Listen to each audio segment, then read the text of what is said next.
Hello, everyone. It's my pleasure to host this panel about reimagining the past and decolonizing the future through virtual production, historical research, and community-focused workshops. I've had close contact with these students, with Nadine, Lilian, and Priya, and because I've worked with them, I've supervised them. But I'd like to invite Nadine, Lilian, and Priya to give a little bit more information about the work, and to just briefly describe it for our audience. So our Home in Haunted Land is a 10-minute of linear virtual reality project that examines the colonial history that's embedded into the names of significant places in the city. And it uses a combination of, it's a research creation project that uses decolonial methodology, Afrofuturism, and it's also an exploration of 3D storytelling.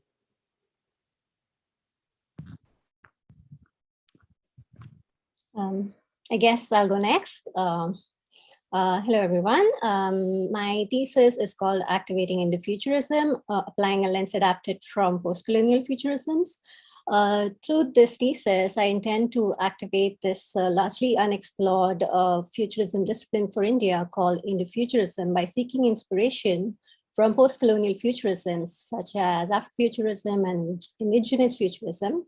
And I use this opportunity to imagine an Indo-future world wherein India was not colonized, and how would it evolve in this decolonized future. I do this by creating 5 artifacts from this future, and I kind of unite them and propose an Indo-futurist manifesto based on the findings of my research. My name is Lilian Leung, and my thesis project is Future Through Memory, Virtual Storytelling in Toronto's Chinatown.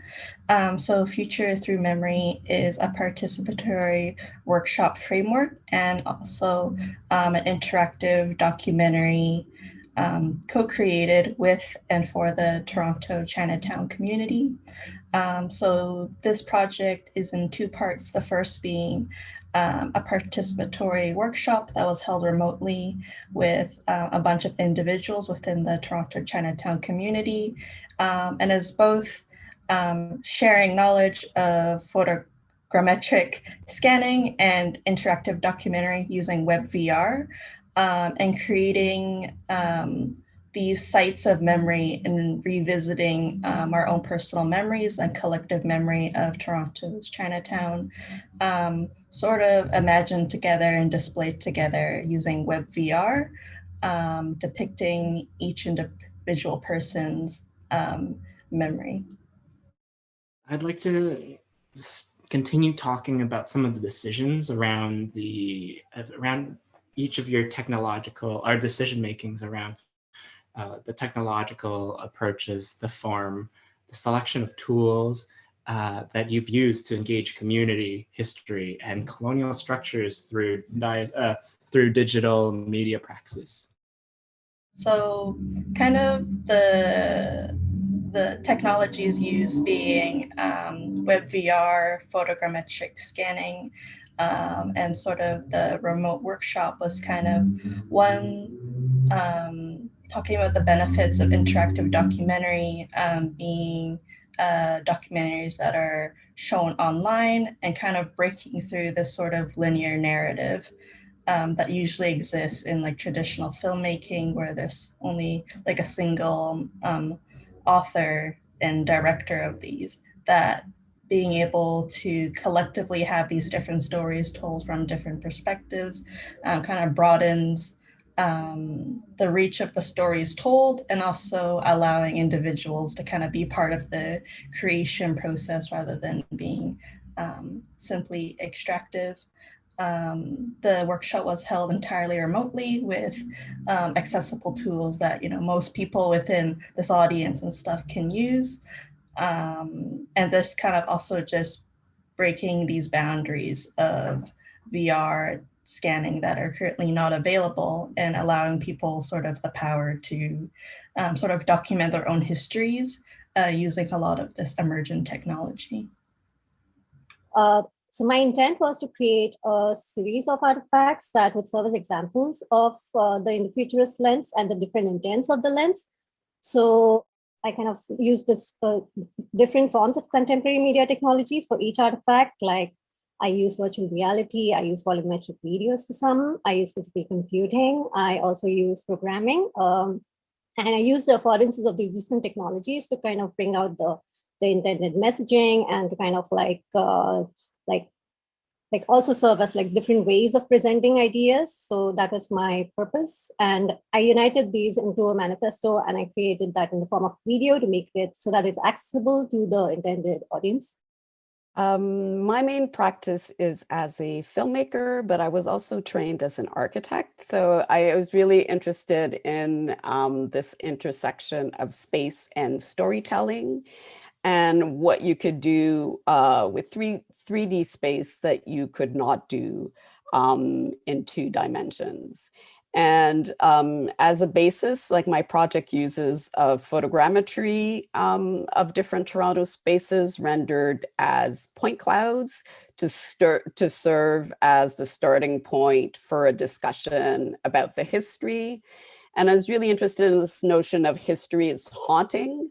So that really it uses virtual reality not as a way to lay everything out for you, but as a way to make you experience what it is like in the space, but also use audio and use this Afrofuturist character to tell you the history of these spaces that you may see every day, but that you have no idea what their names refer to. Thank you for that. Yeah, so to go, I'd like to ask Priya a question, and it's related to the framing of Indo-futurism. And from what you mentioned, it has a distinct approach from other post-colonial futurisms. Can you describe this approach, the relevant methods, and the potential impacts on audience members? Sure. Yeah. So, like I described, that it seeks inspiration from post-colonial futurisms. For example, just like one of the intents of Afrofuturism is to have agency of their own future. Similarly, in futurism does that, and just like indigenous futurism is rooted in its cultural history. So that's where I seek inspiration from as well. But the way in which Indo-futurism is distinct from these is that it also has a satirical narrative that is developed from critical and dark design methods. The reason I thought it was important to do this because there are certain social prejudices and challenges in the contemporary Indian society that kind of could also be addressed using this lens. And the reason I use critical and dark design is because it gives an opportunity to allow discursive intervention for the audience, and so it kind of like implicates the audience to engage in this critically and to kind of like reflect on it. And then what I hope is that it would create this would create an opportunity for people to kind of have a better understanding of the ramifications and of just and of these issues, and kind of also like try to address it, and also probably like inspire other artists to kind of like adapt it and kind of use it in their own way and contribute to this. Great, that's great. Thank you. And Nadine, I am your primary advisor. So I've seen you within the last year, and you've completed a substantial amount of historical research for this project that investigates public histories, volumetric capture, and digital storytelling. And I was wondering if you can talk about the role of the voice and the virtual body in your project, and how the voice is a carrier for the information from this research, and a driver for the narrative that you've constructed that to remind us about our complex relationships with colonial histories? That's a long question. You know, I would say that, you know, one of the things that struck me about VR as opposed to two-dimensional storytelling is the gaze, like is the forcefulness of the gaze. And it's a different thing to, you know, look at a close-up on a film screen versus being in a space with a character that's looking at you intently, especially when they're in that intimate distance, which is now more than, you know, less than 6 feet. And there is something about kind of not being able to escape that gaze that makes it really, really powerful. And yes, I mean, I really, you know, the project is called Our Home in Haunted Land, right? So it's really about re-inscribing what has been erased or what has been, you know, lost through generations. I like, there's a William Faulkner quote that says, you know, the past isn't really dead, it isn't even past. And it's this whole idea of kind of breaking down the notion of linear time to have a more inclusive time. That means that, you know, the past is still very much alive in the present. And even if we're not aware of all the social constructions and the histories that we're carrying every day, they make up our society. So it was really the idea behind, you know, doing these immersive spaces was really to put people in various locations, but to really force them to look in a different way while somebody is telling them, you know, things that they may not know about. And I think that was the great emphasis behind the project. That's great. Thanks. And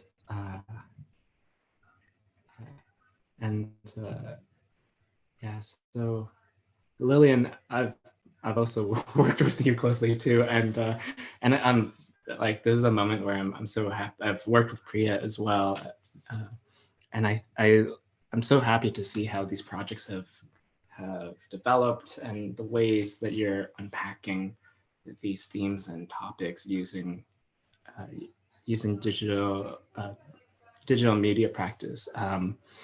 But yeah, so for Lilian, can you describe your approach to designing these discursive spaces that you've made for community-focused workshops that engage participants to explore oral testimonies with co-design methods and virtual production? What were some of the considerations and challenges that you faced in this type of programming for participant groups? I've been to some of the workshops, and they're, you know, like, they are carefully designed, and they're spaces where I think folks feel included and safe. So I'm wondering a little bit about some of the decisions around that. And yeah. Yeah, thank you for your question, Immony. Yeah, so for my workshops, a big part of them was speaking to the Toronto Chinatown community and creating dialogue with one another, which has been very difficult, one part just in the situation we're all living in, and also the absence of public space. You know, it's very difficult doing a project about collective memory within a particular location when it's not quite safe to meet in that location too. But I feel like a lot of people, and also just all the things that have been happening in terms of how much Chinatown has been changing and how a lot of, you know, different neighborhoods have been changing, local businesses, and just a lot of the sentiments between like like anti-Asian racism and stuff like that has made this project, it has been very difficult and but also very special at the same time. And I think a lot of that is leaving a lot of room for people to speak and to meet. That was kind of my central bit. So the workshops were about 6 sessions over the span of 7 weeks with one break in the middle. And trying to keep it very open for many individuals to pop in and participate. And everyone has such, and I've been teaching, you know, things like photogrammetry and things about web VR and interactive documentary, but it's also been so great just hearing a lot of the participants and you know, active co-creators speaking and sharing their own knowledge. Like there's such a wealth of knowledge within the community that isn't, you know, simply Chinese knowledge. There's so much, like the whole like discussion of like diasporic and transnational experience and being sharing with that with everyone and being able to revisit that every week was a very rewarding experience. So most of the workshops were held remotely, understanding the limitations that we had. But accessibility was one thing to kind of encourage dialogue, that everything is mostly using Zoom and trying to identify participation gaps or, you know, gaps in taking on a lot of this technology. Like for people that don't know what photogrammetry is or VR, feels very out of like touch of what they usually do, that, you know, a lot of these things are very accessible. And I think trying to promote that through a lot of like open source and public or free or available technology helped a lot of people. And then in terms of the final output, which is sharing everyone's contributions, I think everything being web accessible is very exciting, that web VR doesn't need to be, you know, these experiences don't need to be tied to very expensive headsets and stuff like that. You know, you can visit this if you control a browser or a mobile phone and stuff like that. And I think just opening that space, opening what makes a documentary was a very like driving part in creating a very like community focused workshop, and then allowing people a lot of time and space to kind of work on their creations and continuing to support them throughout the way past the workshop and even into these past few months leading up to the show as well. Yeah. Thanks. So just a closing question and a reminder that if you would like to ask anyone from this panel a question, you can find them in the breakout rooms that are coming up after our second panel. But the closing question is, you've completed this very hard, this work, right? Like your thesis work. And I want to ask you, like, what are some of the takeaways? Like, what are the what you've seen or the immediate community contributions, and do you have future goals for these projects? Life after thesis.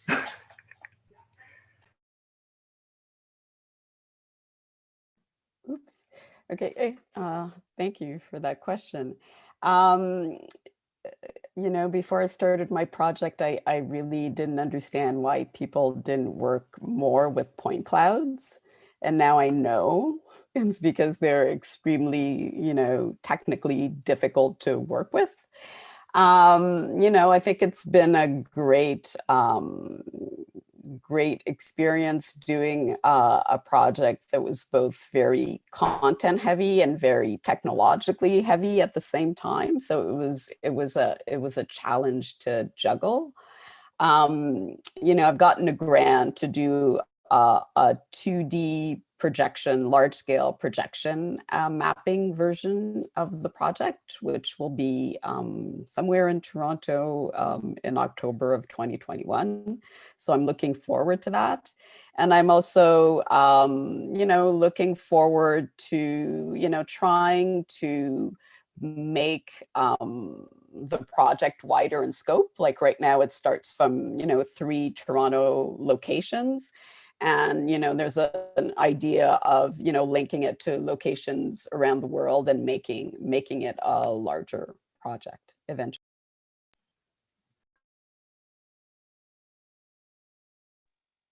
Okay, I'll go next. Like there are a couple of like goals that I had in mind when I started off, and I kind of feel like when I did the user testing, I kind of saw a bit of success in that, like when the users tested the artifacts and they were able to contribute their voices to this project. So it was, in the end, it was not just my own voice, but there were like multiple voices, like, and creating a rich discussion around these topics. So that was a huge win. And secondly, I hope that the activation of Indo-futurism would kind of lead to more of Indo-futurist dialogue in future studies. And I hope that Indo-futurism is like used in the same conversations as other post-colonial futurism. It's a long way to go, but it's like a starting point.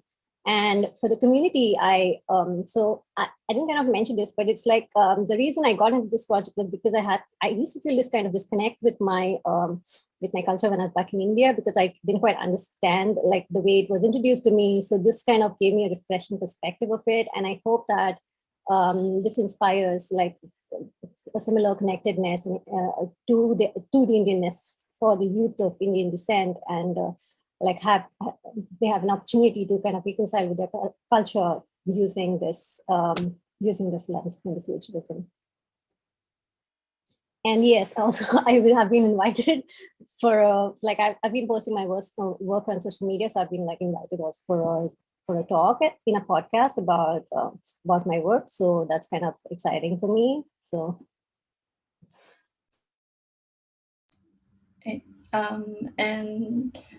For mine, it's just, I think looking back on it, it was just a very rewarding experience being able to speak with a lot of people in the Toronto Chinatown community, and being able to work with sort of like a core group of about 8 people, going to the end and creating these spaces together.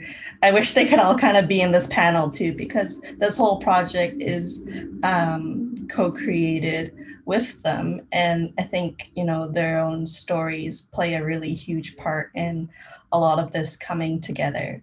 And I'm very excited to see, work on future iterations of this workshop framework, and also the interactive documentary, and to seeing, what other new things people create, and, allowing other people to also experience these memories together.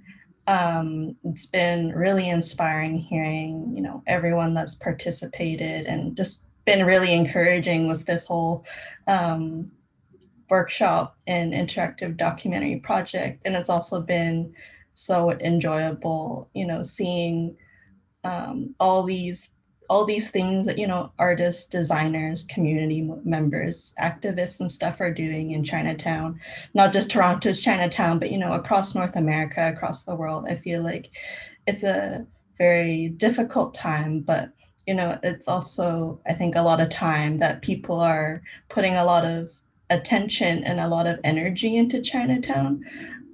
So, there's also, there's hate, but then there's also, a lot of joy too, in sort of what's kind of happening, and I think what's going to happen, that, it's really not the end, which is very overwhelming and exciting. And, it's very, I'm, really interested and excited to see how this project will continue to evolve in its future iterations.